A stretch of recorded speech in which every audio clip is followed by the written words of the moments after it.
God is love. 3 very simple words, and they could hardly sound more bouncy. They seem lively, lovely, and as warming as a crackling fire. God is love. But what do they actually mean? One of the great American pastors of the last century, A.W. Tozer, wrote this about God's love. He says, because God's love is self-existent, or because God is self-existent, His love has no beginning. Because He is eternal, His love has no end. Because He is infinite, it has no limit. Because He is holy, it is the quintessence of all spotless purity. Because He is immense, His love is like an incomprehensible, vast, bottomless, shoreless sea.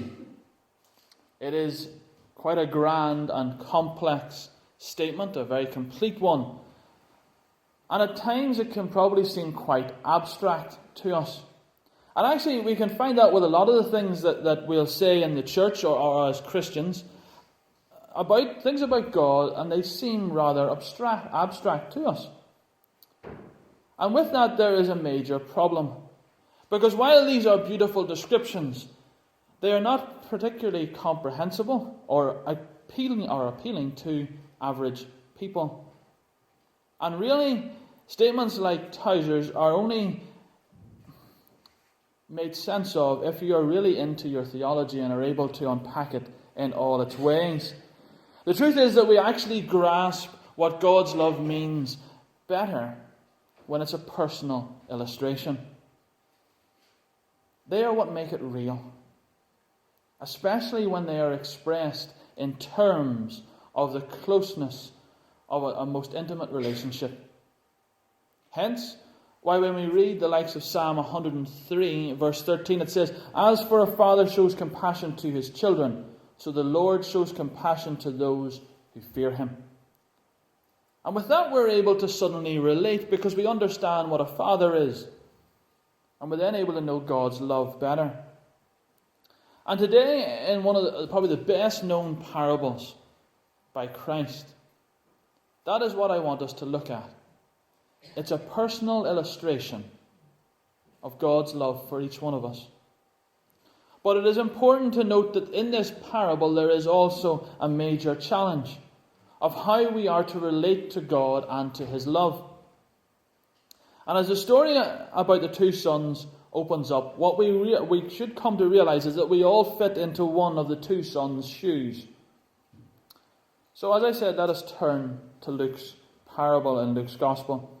If you remember from last week, when we looked at Jesus telling these parables in Luke 15, He is speaking to 2 groups of people. There are the tax collectors and sinners, and there are the Pharisees and the scribes.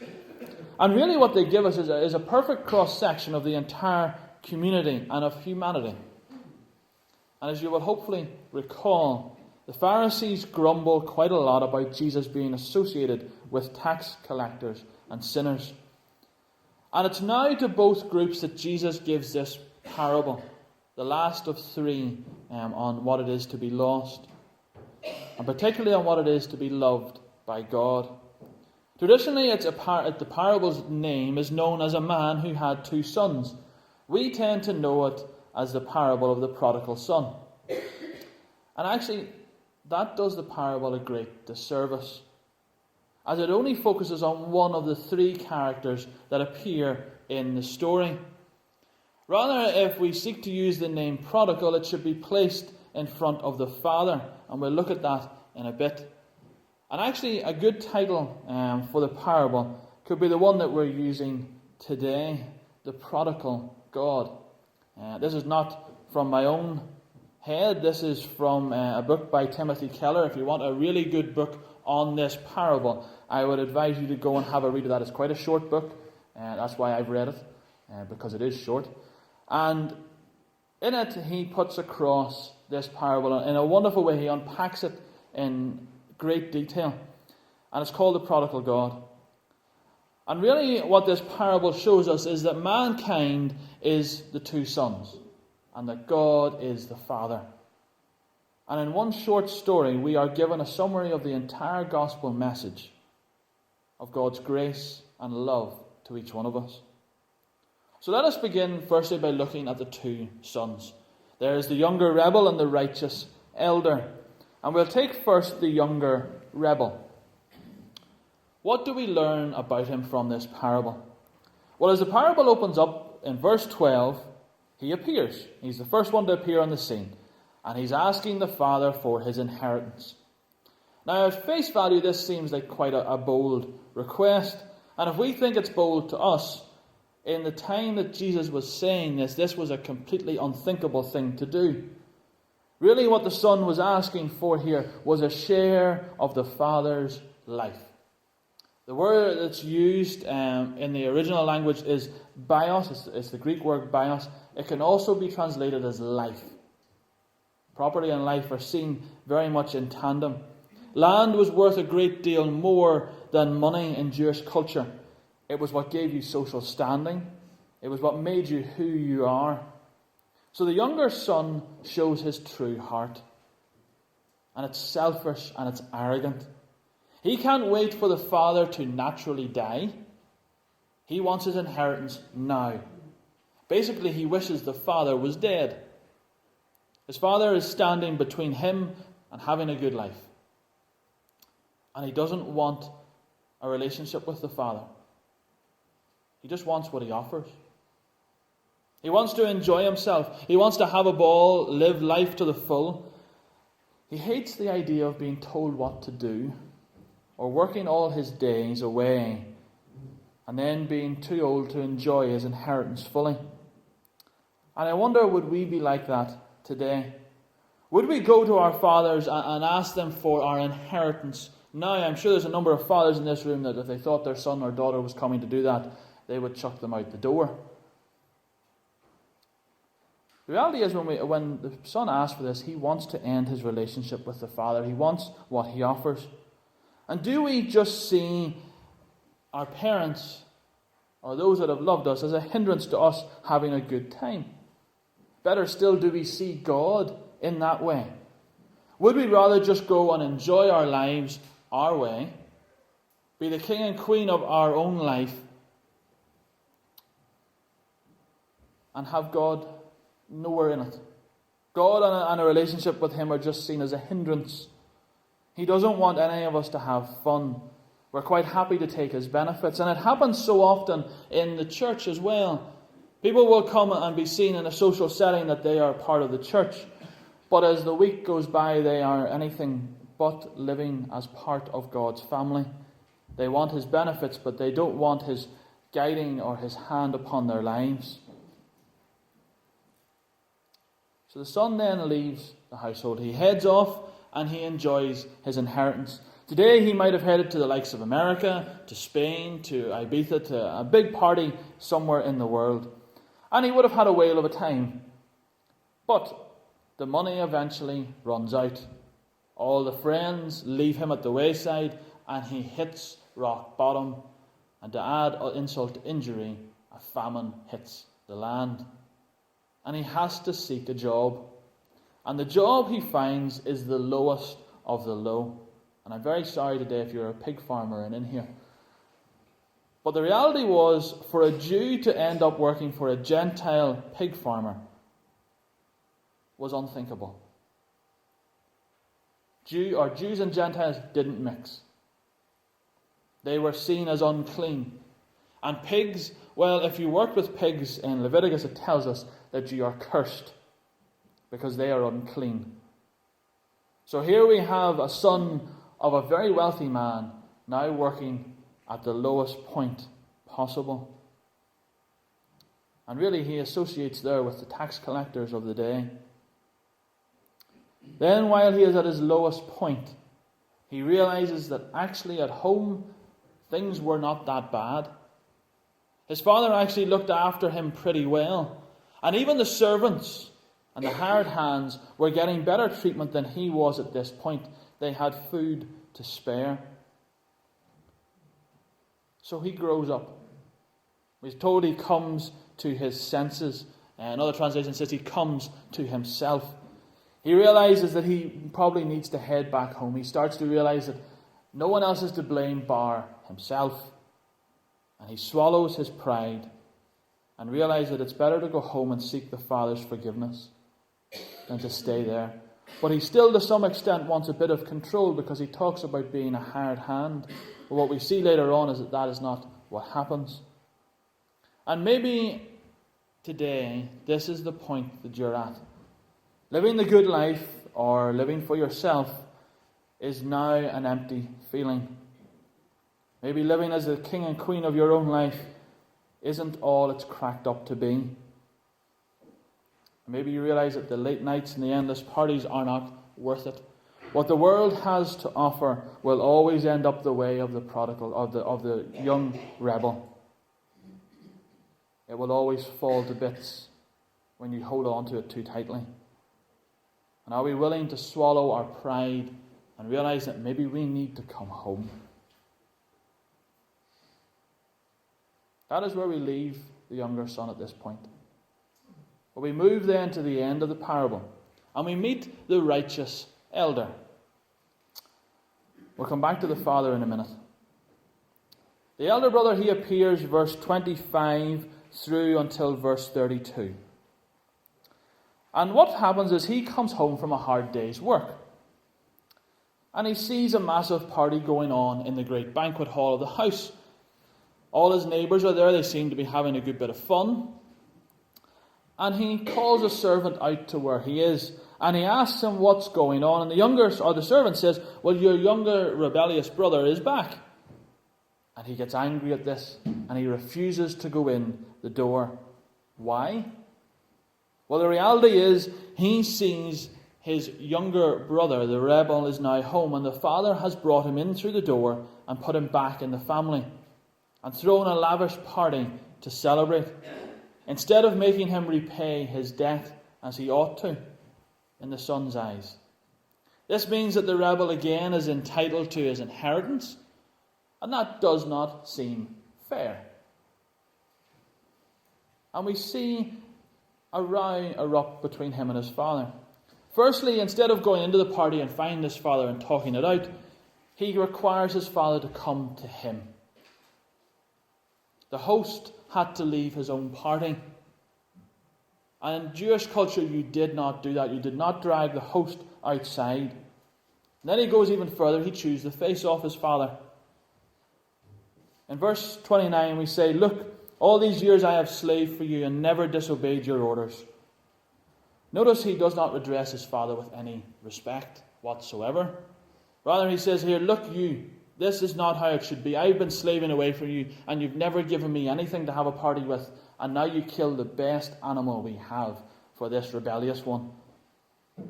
The elder brother thinks in order to be loved by the father, he has to slave away. He sees the father as a tyrant. He doesn't have a loving relationship with him, much like the younger brother. And he thinks that because he has done all these wonderful things for his father, that he is entitled to a reward. He then won't even acknowledge his own brother. He says, this son of yours. He doesn't believe that he should be shown anything, any love at all. Rather that he should be kicked to the curb or made a slave. The elder brother thinks that he is unjustly treated and wants the father to get it sorted quickly. He believes that his good deeds are good enough to merit his father's love. The reality is, while he may never have left home, his heart was far away from his father. To him, his father was a tyrant who he had to please in order to receive love and reward. And today, so many people, including Christians, can see God in the same way, as someone who we can buy favour with. The Pharisees were very good at it in their day, and we can be very good at it as well. If only I live a good life, if I'm at church every Sunday, if I give to the free will offering, well then I can get into heaven. I will be rewarded for all my good deeds. But notice how the story ends. And Jesus leaves it like this for a reason. At the end of the story, we never know what happens to the elder son. Because he doesn't have a loving relationship with the Father or see him in the right way, he is left standing outside the party, regardless of the fact that he has slaved away and done good works. And there is a scary reality in that. That we can think that we are okay before God because of what we do. And we'll still be left outside when the party is on in heaven. So then what about the father? The prodigal father. He's not having much luck with his sons at this point. Both are quite rebellious. But why call him the prodigal? Well, the definition of prodigal originally meant reckless and extravagant. And every time the father appears in this parable, that is what he is like. He is reckless and extravagant in his love towards his sons. Take the first time that he appears. He's standing in front of his younger son. His younger son asks him for his inheritance. Now, the hearers would have expected at this point to end up like a scene from The Simpsons, where Bart is being strangled by Homer.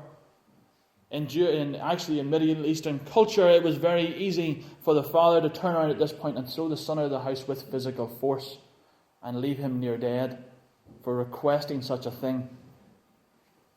But what does the father do here? He does as requested. He sells all that he has, that he needs to give his son his inheritance, so he sells about 1/3 of his property. And in the culture of the time, that would have not been acceptable for a father to do. He would have lost respect, he would have lost social standing, he would have been mocked by others.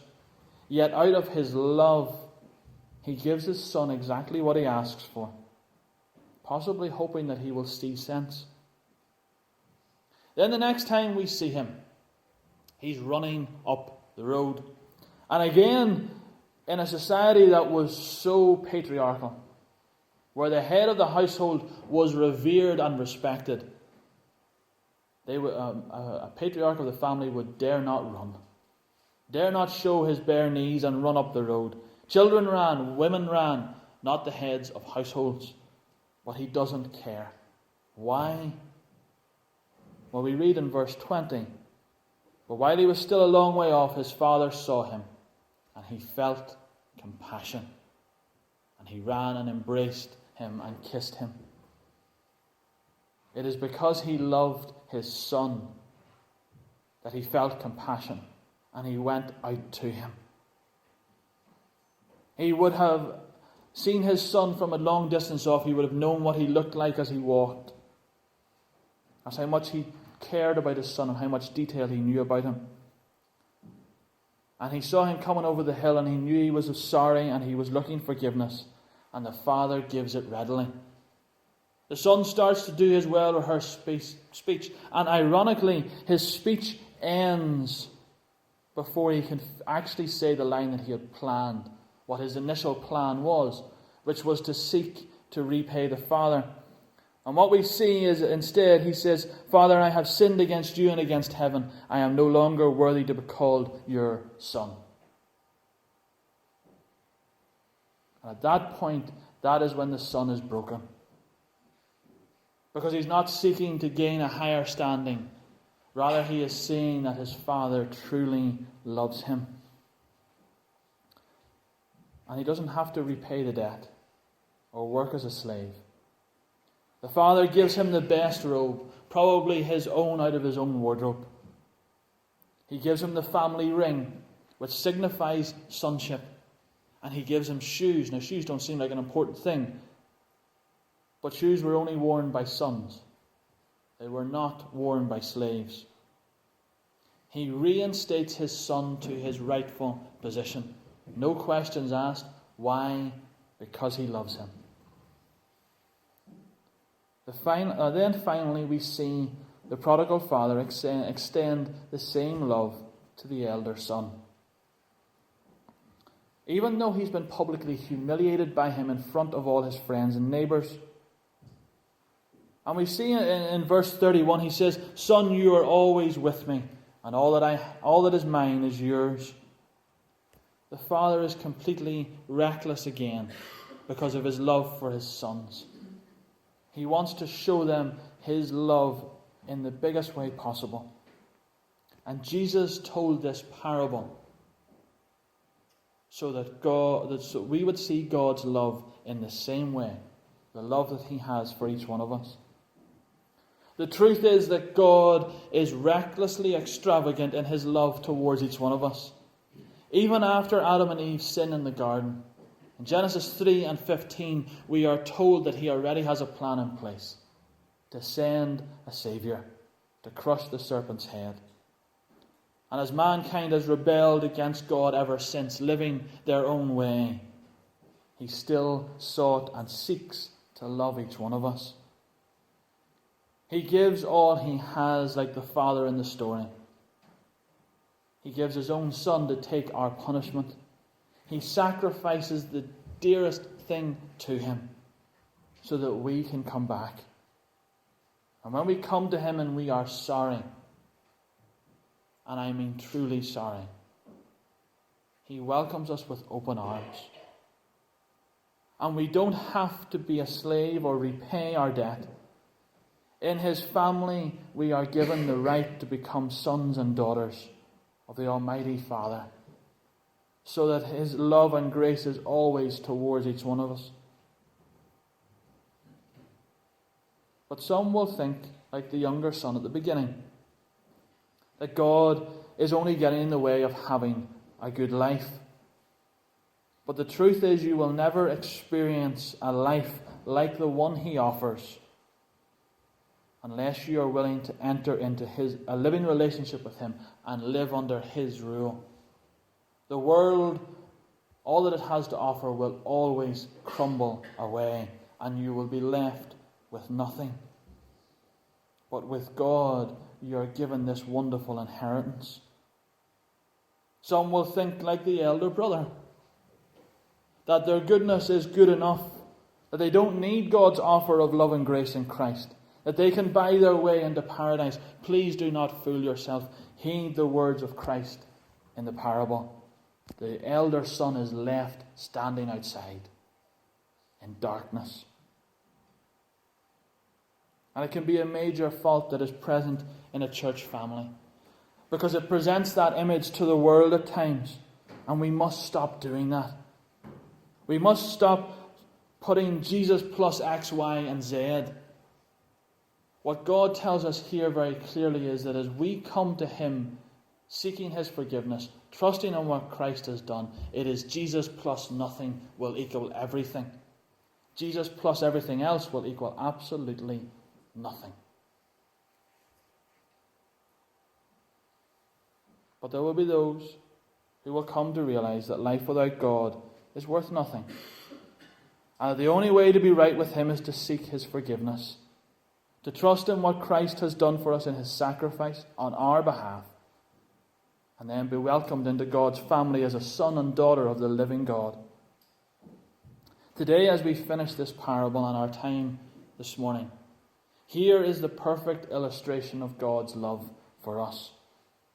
But the question we are left with is, which son are we? Are we like the rebel son at the start, who sees God as a barrier to a good life and don't want a loving relationship with him? He only gets in the way. Or are we like the elder son, who thinks his own goodness is good enough to get him the reward he deserves? Or are we going to be like the younger son, who swallows his pride, who realizes that true freedom and life to the full are only found when we are under the Father's care of love and grace, trusting in the Son's sacrifice, who he gave out of his reckless love for each one of us, so that we could be brought into his family and live for eternity in paradise? God is waiting with open arms to welcome each of us back into his family. Will we come humbly and receive his gift of love and grace that He offers to each one of us before it is too late. Amen.